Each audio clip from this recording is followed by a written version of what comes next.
TMC ने मुझे इस काबिल समझा कि मैं लोगों की मदद कर सकता हूँ और उनका वॉइस ओवर पार्लियामेंट में लेके जा सकता हूँ और उनको हेल्प कर सकता हूँ। तो ये मेरे लिए एक अपॉर्चुनिटी था और मैंने हर चीज़ बदलती है अच्छे के लिए और मैं अच्छे के लिए यहाँ पर आया हूँ और जो यहाँ पे लोग हैं वो प्यार करते हैं मुझे और मैच खेलने के बाद मेरा टूर्नामेंट खत्म होगा उसके बाद मैं आ जाऊँगा। নমস্কার বন্ধুরা, ডাবল বি গুড নিউজের সকলকে জানাই স্বাগতম। তো এই মুহূর্তের সব থেকে হাই ভোল্টেজ লোকসভা কেন্দ্র বহরমপুর লোকসভা কেন্দ্র, অর্থাৎ অধীর চৌধুরীর গড় বলে চৌধুরীর গড়ে ইউসুফ পাঠানের ছক্কা। 2024 সালে অধীর চৌধুরী কি পুরো হাতছাড়া হতে চলেছে? অধীর চৌধুরী অর্থাৎ ছিনিয়ে নিতে চলেছে কি তৃণমূল কংগ্রেসের প্রার্থী? 2019 সালে লোকসভা নির্বাচনের ফলাফলের ঠিক কেমন অবস্থায় জয়লাভ করেছিলেন অধীর চৌধুরী এবং 2021 সালের নির্বাচনের ফল অনুযায়ী 7টি বিধানসভা আসনের মধ্যে কত শতাংশ ভোট পেয়ে জয়লাভ করেছেন কোন প্রার্থী এবং কত শতাংশ ভোট পেয়ে এগিয়ে রয়েছে কোন ধর্মের মানুষের বসবাস সব থেকে যদি বেশি আমরা দেখে নিই বহরমপুর লোকসভা কেন্দ্রে, অর্থাৎ সংখ্যালঘু সম্প্রদায়ের মানুষ রয়েছে 60% এবং হিন্দু সম্প্রদায়ের মানুষ বহরমপুর লোকসভা কেন্দ্রে রয়েছে 35% এবং তপশিলি উপজাতির মানুষ রয়েছে 5%। এবার আমরা দেখে নেব 2019 সালে লোকসভার ফলাফল বহরমপুর ঠিক কেমন অবস্থায় রয়েছিল। 2019 সালে অধীর চৌধুরী অর্থাৎ কংগ্রেস প্রার্থী ভোট পেয়েছিলেন 5,91,106টি, 45.47% এবং অপূর্ব সরকার তৃণমূল কংগ্রেসের প্রার্থী ভোট পেয়েছিলেন 5,10,410টি এবং 39.26%। বিজেপি প্রার্থী পেয়েছিলেন 1,43,038টি ভোট এবং 11%। আসন থেকে অধীর চৌধুরী 60,000 ভোট পেয়ে অর্থাৎ ব্যবধানে জয়লাভ করেছিলেন। 2021 সালের নির্বাচনের ফল অনুযায়ী অর্থাৎ 7টি বিধানসভা কেন্দ্র রয়েছে বহরমপুর লোকসভা কেন্দ্রে। তো 7টি বিধানসভা আসনের মধ্যে কটি আসনে 2019 সালে জয়লাভ করেছিলেন তৃণমূল কংগ্রেস প্রার্থী এবং কংগ্রেস প্রার্থী? তো চলুন জেনে নিই। আমরা শুরু করব কান্দি বিধানসভা কেন্দ্র। কান্দি বিধানসভা কেন্দ্রে তৃণমূল কংগ্রেসের প্রার্থী জয়লাভ করেছিলেন এবং ভোট পেয়েছিলেন 95,399টি এবং 51% এবং 38,000 ভোটের ব্যবধানে জয়লাভ করেছিলেন।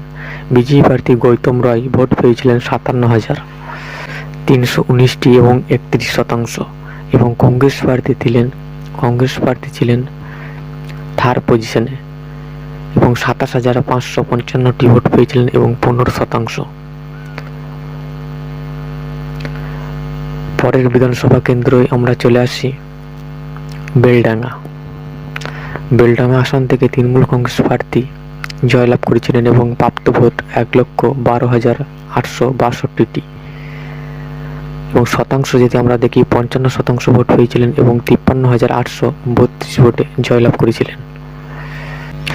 বিজেপি প্রার্থী পেয়েছিলেন 59,030টি ভোট এবং 29% এবং কংগ্রেস প্রার্থী থার্ড পজিশনে ছিলেন এবং 26,949টি ভোট পেয়েছিলেন এবং 13%। তো বেলডাঙ্গা আসন থেকে তৃণমূল কংগ্রেস প্রার্থী 53,832 ভোটে কিন্তু জয়লাভ করেছিলেন। নয়ডা বিধানসভা কেন্দ্র থেকে তৃণমূল কংগ্রেস প্রার্থী ভোট পেয়ে অর্থাৎ জয়লাভ করেছিলেন 1,17,684টি ভোট পেয়েছিলেন এবং 58% এবং 74,153 ভোটে জয়যুক্ত হয়েছিলেন এবং বিজেপি প্রার্থী 43,531টি ভোট পেয়েছিলেন এবং 22% এবং কংগ্রেস প্রার্থী অর্থাৎ থার্ড পজিশনে ছিলেন এবং 31,000 ভোট পেয়েছিলেন এবং 16%। তো নয়ডা আসন থেকে 74,000 ভোটে জয়যুক্ত হয়েছিলেন এআইটিসির প্রার্থী।